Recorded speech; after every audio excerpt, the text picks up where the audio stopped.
Hey there, friends, followers, and fellow colleagues. Upon looking at property listings, the photos of the home are generally what catches the eye first. From there, most will head over to the property description to gain further insight on that listing. This video will give you some do's, some don'ts, and some insight on how to remain lawfully compliant when writing your listing description. Stay tuned.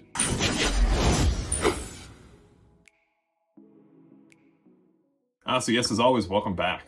Now, upon taking on any new listing comes the task of entering that property's information into your MLS system. Everything from measurements to tax information and specific details about that listing. One key item is creating a listing description that will both inform prospective buyers of things that they need to know about the property, as well as being able to highlight some of its best features. Sounds easy enough, right? Well, not in all cases. Aside from any writer's block that may present itself, there's a handful of key words and phrases that may actually hinder your listing description without you even knowing it. Additionally, staying in check and avoiding any type of fair housing discrimination is also going to need to remain top of mind.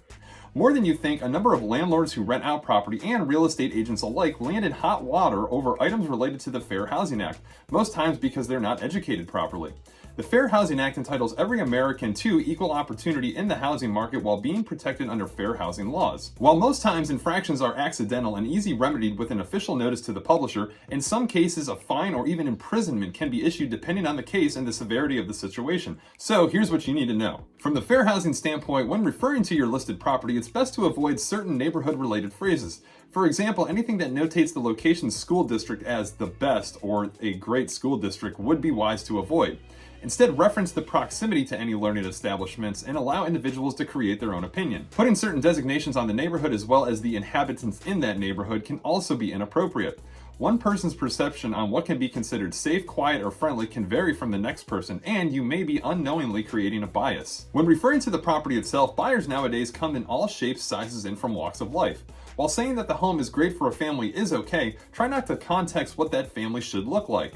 Keep any highlighted items within a home, like a spare room or a yard space, to a general approach.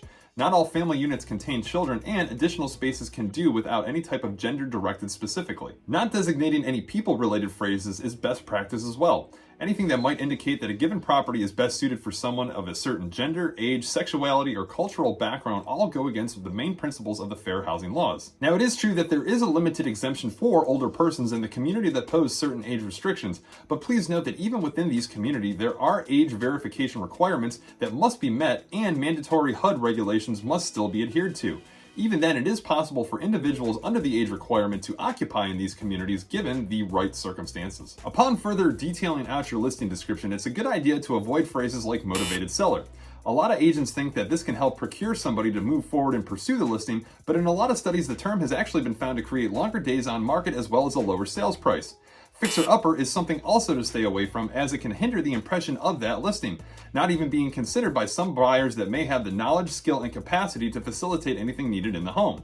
If something has been recently corrected within the home, try to avoid the word repair, as it can have a similar effect, and replace with something like updated. Avoid any sort of reference to time, like won't last long or see it before it's too late. This can turn off some buyers, especially ones that aren't yet ready to move forward and submit an offer.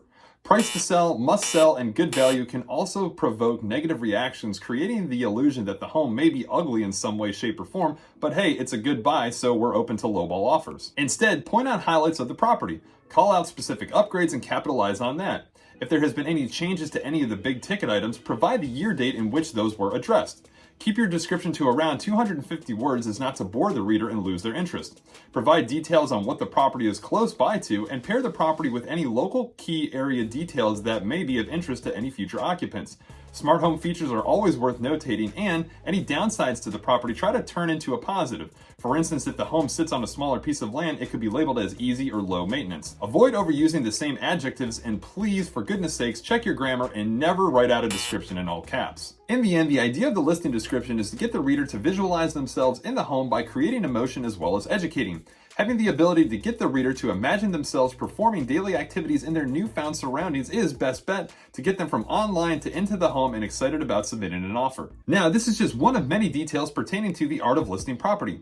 If any of my agent friends out there watching this have found this of value, then hang out and catch this next video, which helps you successfully navigate unrealistic pricing for listings.